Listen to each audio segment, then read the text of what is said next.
Hello అండి. వరలక్ష్మి రోజు చిన్న మినీ వ్లాగ్ పైనంతా డెకరేషన్ చేశానండి. ఆకులు పూలతో అవన్నీ రాలిపోతున్నాయి అని చెప్పేసి మళ్ళీ సరిచేద్దామని చెప్పేసి పూజ అయిపోయినాక వెళ్ళాను. వెళ్ళేలకి నాకైతే అక్కడ దీపం వెలిగించాను, కానీ అనుకోకుండా అన్ఎక్స్పెక్టెడ్గా నాకైతే ఇదిగోండి శారీ అయితే ఇలా కొంచెం కాలింది. కొంచెమనే కాదు, బాగానే కాలింది. ఇదిగో చూడండి, నిజంగా అమ్మవారు నా దయ నా సైడ్ ఉండబట్టే నాకు నిజంగా ఏం కాలేదండి.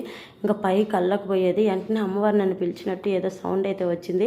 సో వెంటనే ఎలక్ట్ అవ్వగానే కొంచెం కాలుతో పైకి అయితే వచ్చింది. వెంటనే ఆపేసాను అనమాట. నా చేతిలో ఏం లేదండి, జస్ట్ ఊరికే చీర ఇలా ఇదిలిచ్చాను, వెంటనే ఆరిపోయింది. నిజంగా అమ్మవారి దయ అయితే నా మీద ఉందని అనిపించింది అనమాట. నిజంగా నేనే షాక్ అయిపోయాను.